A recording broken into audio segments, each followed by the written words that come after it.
I'm in my third year of study. I'm studying at the Facultad Salvador Allende in Havana, which is the same province of Havana, but in the city. I did my 2 years of basic medical science here at Elan in Baracoa, but now I'm in Havana. How was your Spanish when you arrived? It wasn't at all. I could read Spanish, I could write Spanish on I'd say high school, or I took Spanish in college, but I definitely could not converse in Spanish. I couldn't hold conversations with people. I heard Reverend Lucius Walker speaking on NPR about the program, and I had been looking into medical programs in the United States, being open to studying anywhere. And the catchphrase was free medical school in Cuba. And after I looked into it, I looked it up on the internet. I spoke with Reverend Walker, and that basically decided it for me. I handed in my application. I received word from the Cuban Ministry of Salud, and I got in, and I was ready to go by August. I graduated in May, and I was here in August. Intimidating or what? It's because there's not that much information about Cuba in the United States. You have to readily look for that information, so I just didn't know what to expect. And then there's learning medicine in Spanish, and that's the other factor that kind of makes you think about it twice, because not only do I have to learn all of this terminology and these different diseases, but I have to learn it in Spanish, be able to defend myself in Spanish, be able to answer questions, take exams, and just live in another country where the language is not something that I speak firsthand. Right now, I'm studying in the hospital. I have to be there every day at 8. And I have patients that come and they ask me questions, and I have to speak to them, and I feel comfortable doing that. I feel comfortable in the knowledge that I have and being able to express to them what's happening with the patient or with their loved one or anything like that. So. There's a lot of prejudices about Cuba in the English-speaking world, I guess. There definitely is, and sometimes it's covert, sometimes it's overt, and it takes being here to break all of those stereotypes and to really open your eyes and see all the things that this culture and this society has to offer people, because you can look anywhere in the world, in South America, in Africa, in Europe, and find Cuban doctors or Cubans studying in other places, that they're not confined to this island, and that's what's said in the United States, and that's not the truth here. So just being here opens your eyes to a lot of things that you're told and not told in the United States, I would say. In terms of the technology, it's here. There are CAT scans here. There are radiology machines here. There are institutes. There are a lot of things here that you wouldn't think. You guys get an internet turn on twice a month? Twice a week. They get to use the internet twice a week. Yeah. So they rotate throughout here. They rotate throughout the American delegation. They get to use it twice a week. For us, it's different since we have to be in the hospital, and the hospital is separate from the school. So the hospital, you do what you have to do there, then you go to the school and do what you do there. But we have access also, and if not, there are always places that you can go and purchase an hour of internet, and it's fairly reasonably priced. So the access is there. The prices at the tourist hotels are very expensive. What's the price like in local money? Oh, well, you pay in dollars. Sometimes you can pay at $1 for an hour, $3 for an hour, $6 for an hour. It depends on where you are. There's actually a biblioteca on 23 that it's free to use the internet. You just have to sign up for it, and you can come and use it. So the access is there. You just have to be looking for it. I mean, in New York, you can get a scholarship to go to medical school, but it's very hard to come by. It's very hard to come by. And if you want to pay your way in, what sort of money we're looking at? Well, for the state schools, you're looking anywhere between $300,000 tuition, 4 years, and then you have to add on to that your room, your boarding. You're paying for the board exam.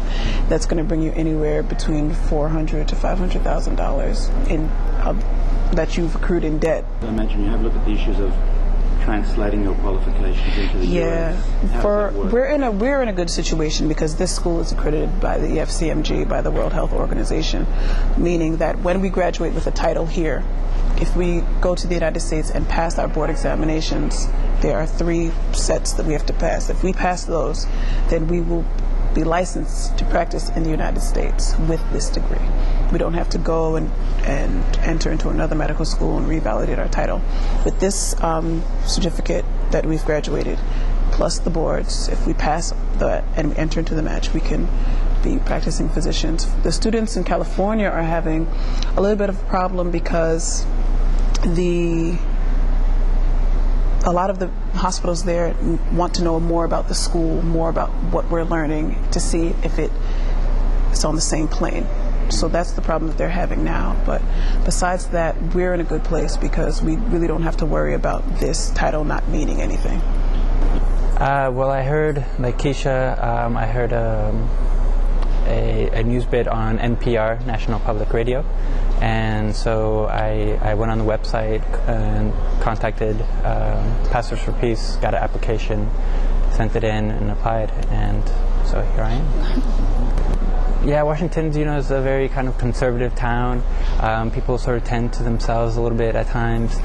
You come here and the Cubans are very open, they're very fiery, they talk very fast, so even though my background is Colombian and I did have a good base of Spanish, the Cubans they speak really quickly.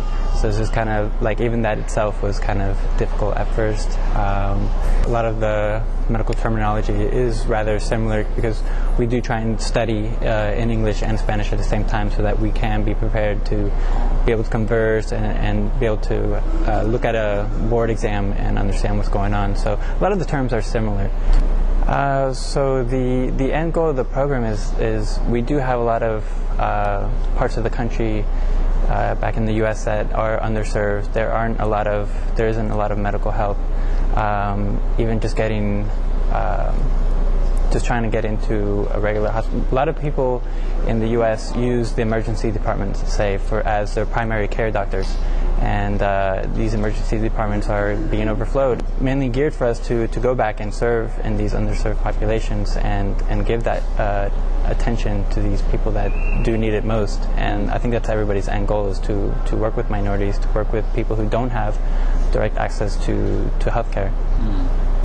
We have an inter-semester break, but it's encouraged for us to stay here. We do have courses in between semesters, but at the end of the year, say mid-July, we do get to go home, and up until about early September is when we have to come back, and it's usually very nice to go see our families, because you spend a year away from family, loved ones, friends. And we do need a license. It takes a process. It takes a while for us to get onto that license, but usually by the end of your first year, you have your license in writing. It's printed up, and you have it in your hands, and you can travel then after that. So you're good. In our dorms, we live with 8 other people, and if you're not really used to sharing such small spaces with a lot of people, it can get kind of nerve-wracking or a little. So I mean, even if you are used to spending time with lots of people in small spaces, you still need some time alone, and you go off and find a little quiet, solitary space somewhere, like off by the beaches. We are next to the beach, so I spend lots of time there sometimes, just meditating, thinking, studying sometimes. You go home and you get bombarded by just commercials and buy this and upgrade to this next cell phone.